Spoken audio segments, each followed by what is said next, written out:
There's a piece of dirty cardboard under my head. It smells of urine and mold. My bones ache from sleeping on the cold concrete sidewalk. It's 5:30 on a Monday morning, and I'm waking up in front of my own company's building. My name is Daniel Harris. I'm 45 years old, and until 60 days ago, I was CEO of Tech Vision, a corporate software company I founded 15 years ago worth $2 billion. Today, I'm lying on this filthy sidewalk, wearing clothes I found in the trash, with a 2-month beard I don't recognize when I see my reflection in shop windows, pretending to be homeless. Why? Because someone is stealing $300 million from my company, and I'm going to find out who. But let's go back to the beginning. 63 days to be exact. I was in my office on the 20th floor, panoramic view of New York City, when Marcus walked in without knocking. Marcus Reynolds, my CFO, 50 years old, my best friend since college 25 years ago, the man who was with me from the start when Tech Vision was just me, him, and 3 computers in a garage. "Daniel, we need to talk." His face was pale, hands shaking. "What happened?"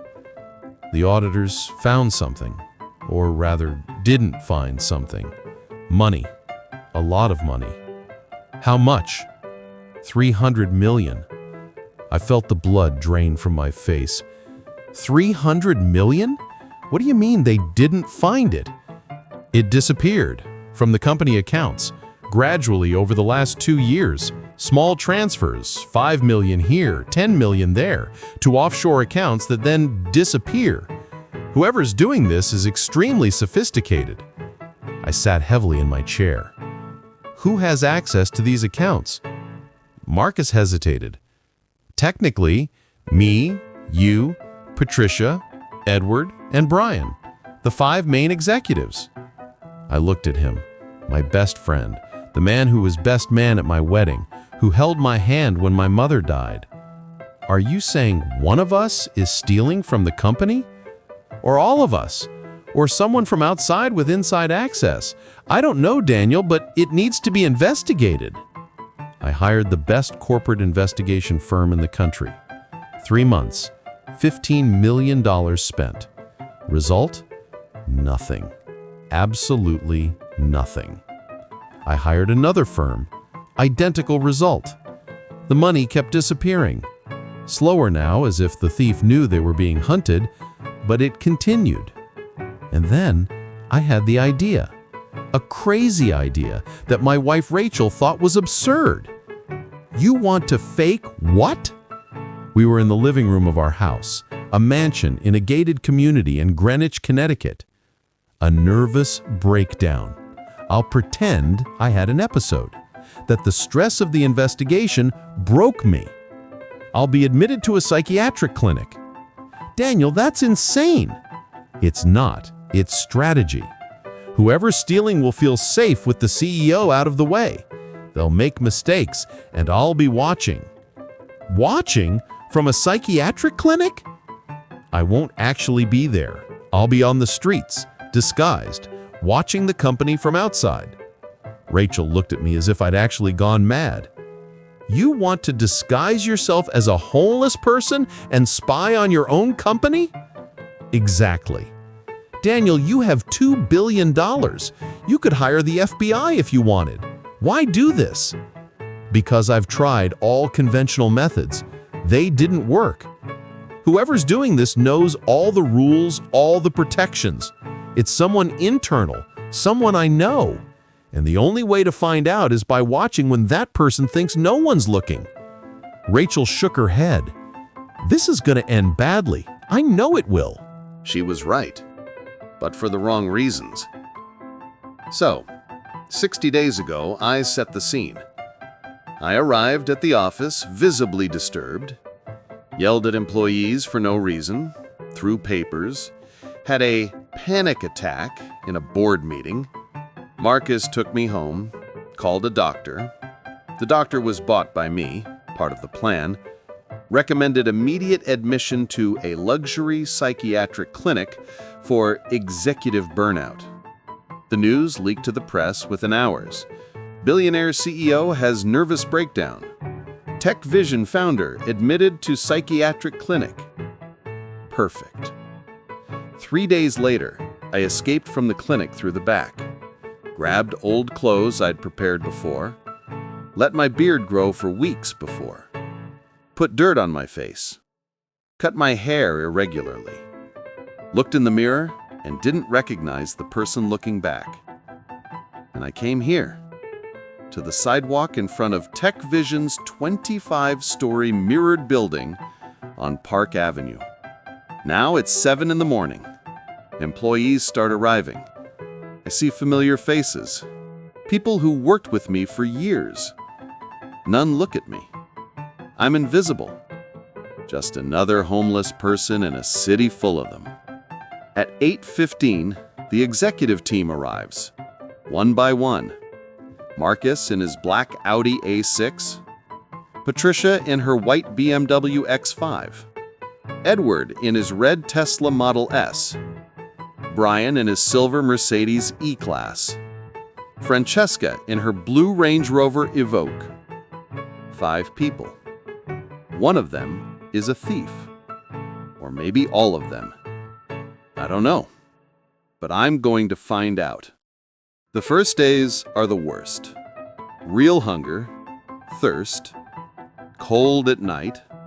I can't go anywhere without risking being recognized, so I really live as homeless. I eat food scraps people throw away, drink water from public taps, sleep on cardboard, use gas station bathrooms when no one's looking. It's humiliating, degrading, and educational. I see how people treat me, or rather, how they ignore me. I'm urban furniture, part of the landscape everyone pretends not to see. Except some. Some spit, some curse. Get a job, bum! They should arrest all this scum. Interesting how money changes everything. 2 months ago, these same people would call me Mr. Harris and ask for selfies. On the 5th day, I see something interesting. Marcus leaves the building at 11 at night. Strange, because the board meeting ended at 6. What was he doing for 5 hours? He looks around nervously, gets into a car I don't recognize. A black Porsche Cayenne, brand new. Wait, Marcus drives an Audi. Always drove an Audi. And his salary is $80,000 a month. Good, but not enough for an $800,000 Porsche. Unless he has other sources of income. I follow on foot, but lose the car in minutes. Damn. I go back to my sidewalk. The night is cold. I wrap myself in the dirty blanket I got from a shelter days ago. Smells of mold and other people's sweat, but it's better than nothing. I need a better plan. I need help. But who can I trust? On the 6th day, something strange happens. Another homeless man appears on my sidewalk. He's an older man, about 55, disheveled gray hair, long white beard, clothes even more torn than mine. But there's something different about him. His eyes. They're alert, intelligent. They don't have that emptiness I see in other street dwellers. This is a good spot, he says, pointing to the space next to my cardboard. It's been mine for 5 days. Cool, there's room for 2. I'm Charles. He extends his hand. I hesitate, then shake it. His hand is surprisingly firm and too clean for someone living on the streets. Daniel. I use my real name. Why not? No one's going to associate a dirty homeless man with the CEO of Tech Vision. Daniel. Good name. You're new to this, aren't you? How do you know? Your eyes. They still have hope in them. He can tell you think this is temporary. Isn't it? Charles laughs. It's a sad laugh. For some, yes. For most, no. But you, Daniel, you have that look of someone who has a plan, of someone who's here for a reason. I freeze. How does he know? I don't know what you're talking about. Of course you do. Look, it's none of my business, but if you need help surviving here, I can teach you some tricks. Where to get food, where security guards won't kick you out, where to sleep safely. Why is he being kind? Nobody's kind for free, especially on the streets. But I need help, and he's offering. Why would you help me? Because someone helped me when I got here. And because honestly, you look like you'll die if you keep doing what you're doing for 2 more weeks. How much have you lost already? 10 kilos? 12. See? You'll pass out in a week. Then they'll take you to a hospital, find out who you are, and whatever you're investigating will go down the drain. He knows. He definitely knows. Who are you? Just an old man who's lived on the streets too long, and who recognizes another guy who's pretending. We spend the next few days together. Charles teaches me where restaurants throw out food that's still good, shows me shelters that serve meals without asking many questions, teaches me to avoid dangerous groups that attack homeless people at night. And I watch, always watching. On the 10th day, I see something that makes me question everything. Patricia leaves the building at 3 in the morning. Not the first time, but this time, she's not alone. Edward is with her. My CTO, the tech genius, the shy guy who barely speaks in meetings. They're arguing, heated. Patricia pushes Edward. He pushes back. And then she hands him something, a thick envelope. He opens it, checks the contents, money, a lot of money. They separate. Patricia goes one way, Edward another. So Edward's involved too. Interesting, isn't it? Charles is beside me. I didn't hear him approach. You saw that? I did. Those two have been making these exchanges for weeks. Always at 3 in the morning, always money for something. Sometimes documents, sometimes flash drives. For weeks? You've been here for weeks? Charles smiles. I've been here for 3 months, Daniel. On this specific sidewalk, watching this specific building. My blood runs cold. Why? Because I was hired to. Hired? By whom? Charles doesn't answer, just looks at the building. You haven't discovered everything yet, Daniel. You're seeing the pieces, but not the whole game. Marcus is a thief, yes. Your wife is a con artist, yes. But they're just executors. There's someone above them. Someone who orchestrated everything. Who? I don't know yet. That's why I'm here. But when I find out, you're going to be shocked. How do you know my real name? How do you know about Marcus and my wife? Because it's my job to know. I was an FBI agent for 25 years, retired 5 years ago. Now I do freelance work, private investigations, and someone paid me very well to find out who's stealing from Tech Vision. Who hired you? Charles finally looks at me. You won't believe it when you find out. On the 12th day, everything starts connecting in an even more sinister way. Patricia leaves the building again, but this time she's being followed. 2 men, big, muscular, tattoos visible on their necks. They're not being discreet. They want her to know they're there. Patricia speeds up. They speed up too. She runs. They run. They catch her in an alley, pin her against the wall. One of them puts a knife to her throat. Your brother owes $2 million. You have until Friday, or we kill you both.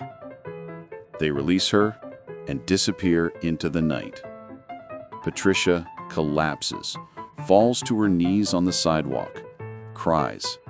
Deep, desperate sobs. And then she does something unexpected. She looks in my direction, sees me sitting on the cardboard, watching. She stands up, walks toward me.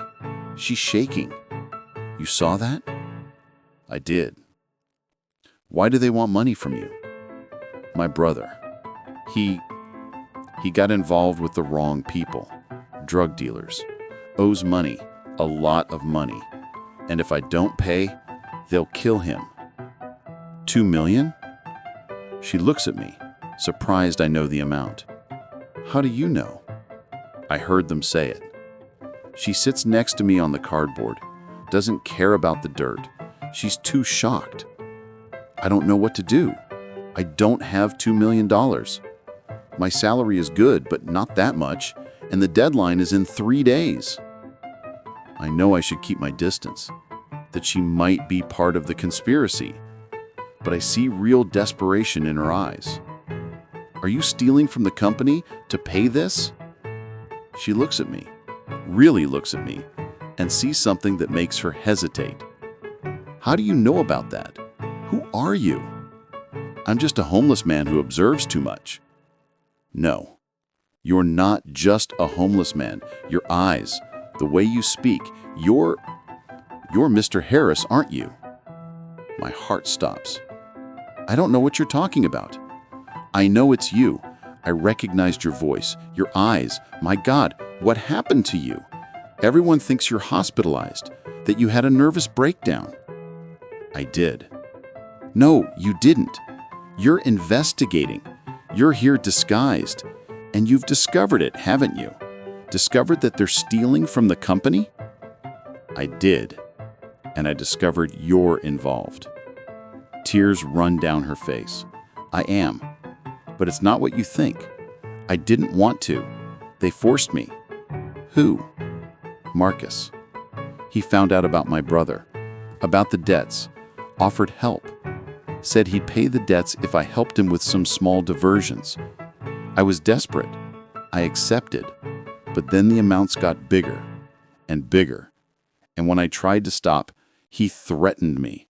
He said I'd incriminate me, that I'd go to prison, that my brother would die. How long has this been going on? 2 years. 2 years. This whole scheme started 2 years ago. Patricia, I need you to tell me everything you know about Marcus's scheme. She takes a deep breath. It's not just Marcus. Brian's involved, our lawyer. He creates the offshore companies, the fake contracts. And Edward's being blackmailed too.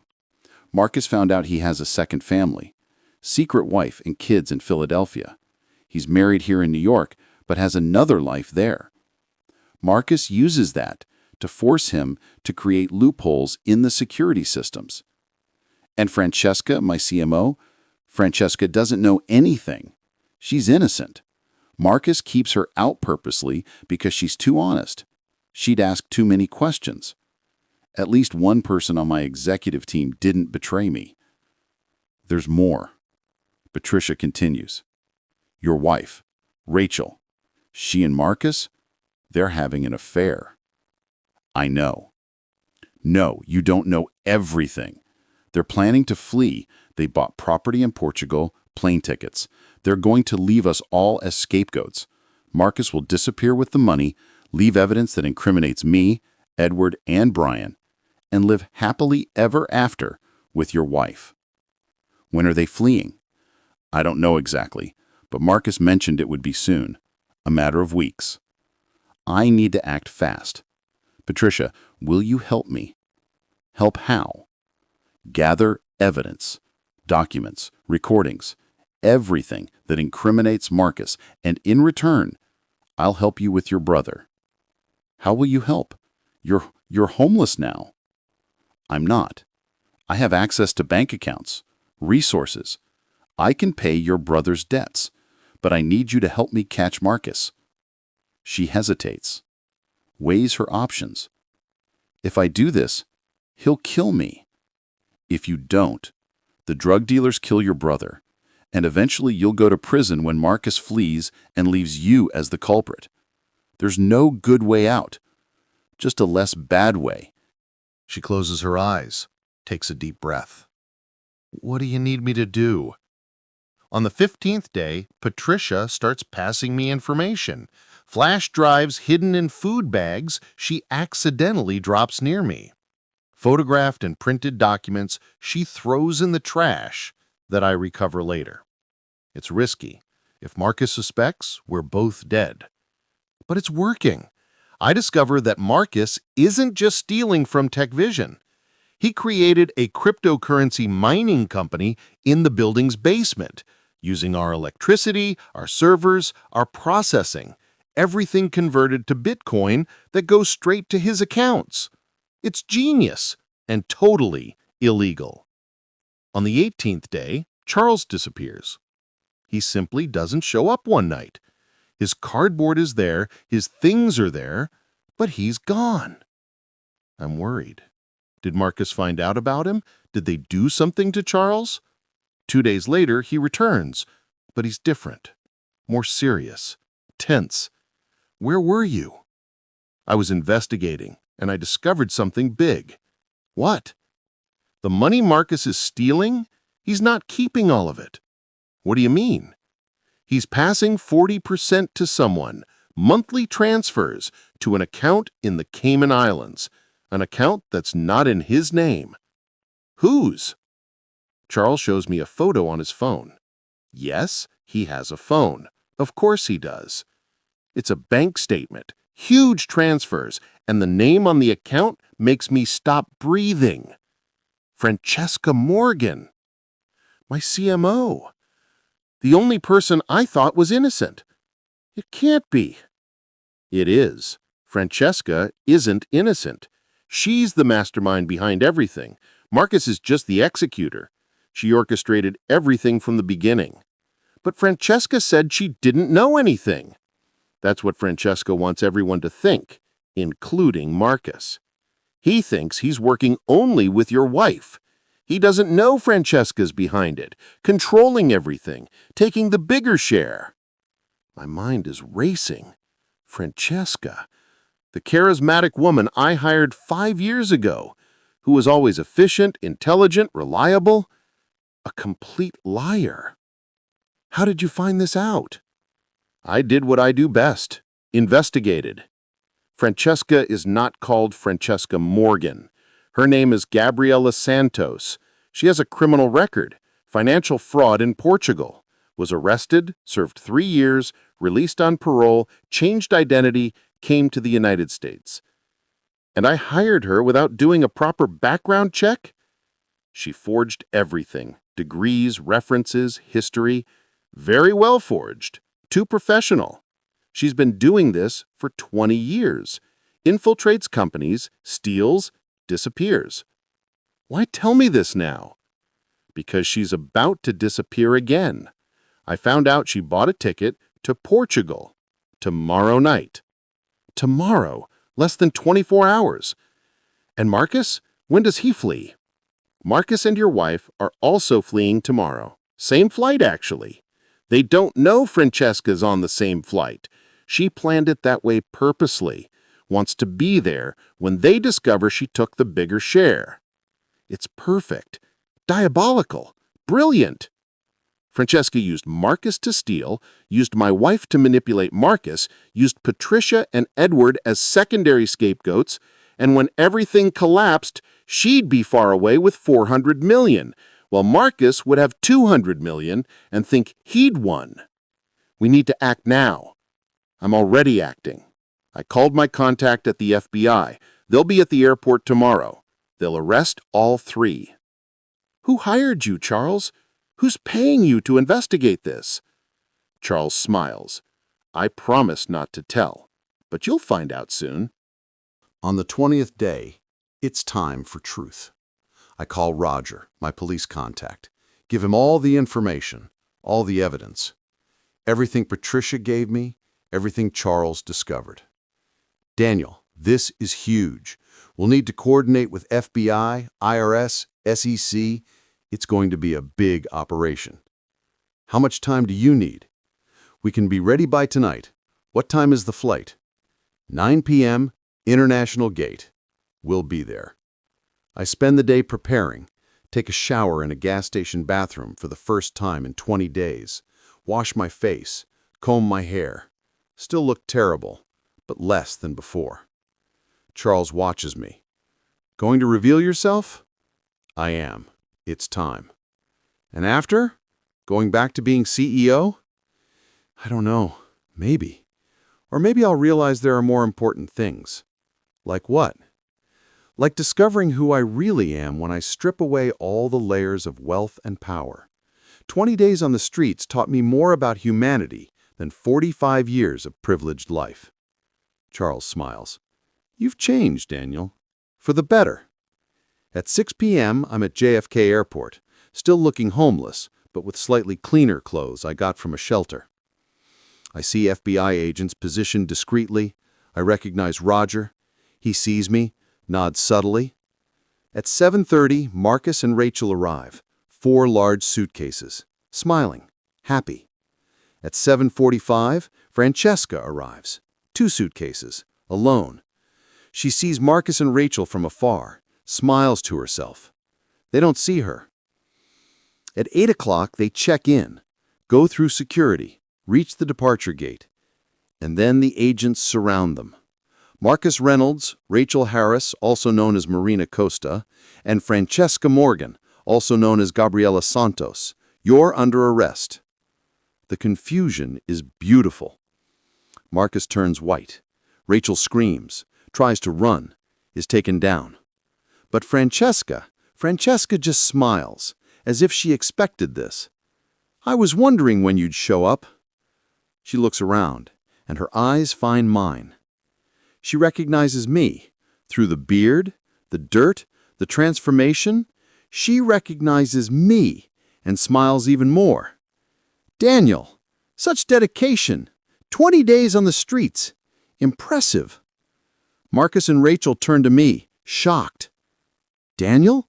You were on the streets? I was. Watching, learning, discovering. Marcus is panicking now. You don't understand. It was all Francesca. She forced me, threatened my family. Liar. Rachel hisses. You dragged me into this, said it would be easy. They start verbally attacking each other, blaming one another, while Francesca just watches, amused. You're pathetic, she says. Both of you. And Daniel? You too. Thought you discovered everything? Thought you caught me? I did. I have proof of everything. You have proof I stole money, but you don't have proof I won't get away with it. What do you mean? I have 10 of the country's best lawyers ready to defend me. I have money to pay bail. I have connections. And most importantly, I have something you don't. What? Information about who really started all this. The world stops. What do you mean? You think I just decided one day to rob Tech Vision? No. Someone hired me. Someone who wanted you destroyed. And that someone is still free. Who? You'll have to find out on your own. Or maybe you never will. Either way, it'll be fun to watch you search. The agents take all 3. Handcuffs, reading of rights, cameras recording everything.